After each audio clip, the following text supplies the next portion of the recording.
You ever get one of those letters that just screams bad news before you even open it?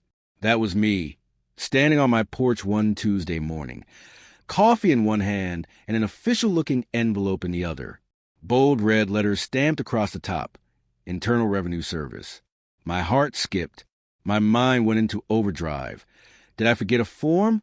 Was my identity hacked? Or was this karma for once borrowing my neighbor's Wi-Fi? I tore it open. Black and white. Plain as day. Business audit notice. Wait, business? I don't have a business.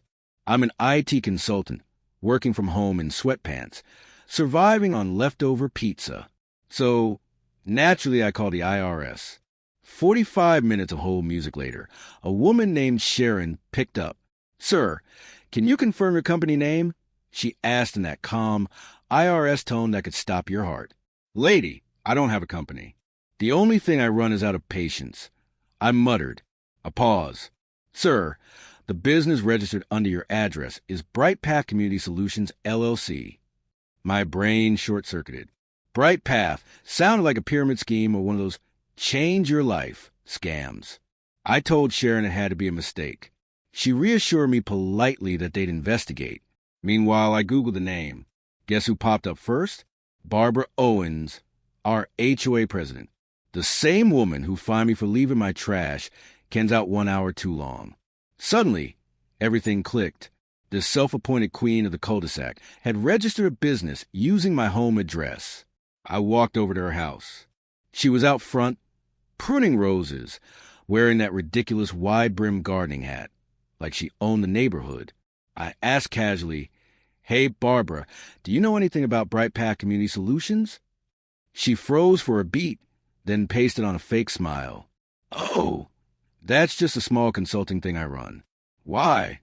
"Because it's registered under my address," I said, holding up the IRS notice like a mic drop. The color drained from her face faster than a cheap dye job. "Oh, must be a clerical issue. I'll fix that right away." Right. Clerical issue. Barbara thrives on rules for everyone except herself. She once sent me a warning for having a bird feeder because it attracts wildlife. "Lady, we live in suburbia. Everything here is wildlife, including you." Days went by. Nothing changed. Instead, the mail kept coming. Letters from banks, suppliers, licensing departments. Every time I tried to return them, she intercepted me on my way to the mailbox, acting like she just happened to be outside. Audacity level, Olympic gold. I started documenting everything. Photos of the mail, dates, conversations, screenshots of the business registration, listing my address. My IT instincts kicked in. If this blew up, I'd need receipts. And no, did it ever blow up? A few weeks later, I'm watching TV when I hear car doors slam. I peek out the blinds. 2 IRS agents, black suits, walking straight to Barbara's house. Not proud of this, but I grabbed my phone and whispered, "And the Lord said, let there be karma." Barbara opens the door like she's greeting royalty, smug smile intact. The moment the agents flashed their badges, melted, hands flapping, pointing at me, then herself, then a folder-like interpretive dance. They weren't having it. 20 minutes later, they left. Barbara, pale and furious, holds a stack of papers, glares at me through the window. "This is your fault," she yells. I step outside, calm. "How's your business doing, Barbara?" No answer. She storms inside. That day, I realized this wasn't HOA drama anymore. It was federal. And if Barbara thought she could misuse my address without consequences, she was about to learn what happens when you mix the IRS with an IT guy who's got nothing to lose. 2 days later, she sends a new community-wide email.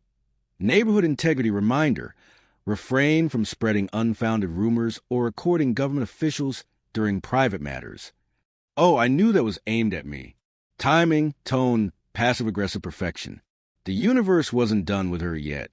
A few days later, my phone rings. Agent Lewis from the State Business Licensing Division. Calm, professional. "Sir, someone filed for tax-exempt status for Bright Path Community Solutions using your Social Security number." Wait, what? My brain rebooted. Barbara hadn't just stolen my address. She'd taken my personal data from the HOA records. I explained everything. Agent Lewis told me to file a report immediately. I froze my credit, set fraud alerts, and decided to give Barbara one last chance. That evening, I knocked on her door. She opened it halfway, expecting a casual visit, but got a tax form. Barbara, I said calm but direct, did you use my... I asked her calmly, Barbara, information for your business filings? She sighed like the world was personally inconveniencing her. Oh, for heaven's sake. You're still on about that. It's just a clerical overlap. You're making it sound like I'm committing crimes. I stared. The state called me, Barbara. Using someone else's social security number is literally a crime. She blinked, then scoffed. Don't be ridiculous. I've been doing community paperwork for years. If anything, I've done you a favor associating you with a reputable entity. I had to bite my tongue to keep from laughing. Reputable? She was running a half-baked HOA-side hustle about to trigger a federal investigation. Interesting, Barbara, I said sweetly, because the authorities don't see it as a favor. Her smug expression cracked. What do you mean? The State Business Licensing Division is investigating identity fraud. I said, stepping back. They'll have a few questions for you. For the first time ever, Barbara had no comeback. She just blinked like a router losing signal. That night, I filed every report possible. IRS identity theft forms, FTC complaints, statements with local police. Officer Daniels, the one who took my report, chuckled at the name. Barbara Owens? Oh, yeah. We've heard about her. You're not the first. Comforting and terrifying. 2 days later, the real show began. I was working when a convoy of official vehicles rolled in. IRS sedans, a police cruiser, a state licensing car, right to Barbara's pristine rose bushes. If karma had a marching band, this was a parade. Neighbors peeked through blinds, pretended to water plants, or walked dogs they didn't even own. Everyone knew something big was about to go down. The agents knocked. Barbara opened the door, all smiles, pretending nothing was wrong. One handed her a stack of documents thicker than the HOA handbook. Her jaw dropped. She started arguing, gesturing wildly toward my house. The officers didn't flinch. The police officer stepped in, calm but firm. She froze mid-sentence. Then the words that echoed across the cul-de-sac. Ma'am, please come with us. The neighborhood gasped collectively. Even my cat looked impressed. Barbara was escorted out, still protesting, into the police car. One of the agents glanced at my house, probably recognized my name from paperwork, and gave a small nod of acknowledgement. That was the moment I realized a mighty HOA president had officially gone from enforcing neighborhood bylaws to breaking federal law. But the story didn't end there. Once the investigation started, it unraveled everything she'd done, something that would shake the HOA to its fake white picket fence core. You'd think being escorted in a police car was the end.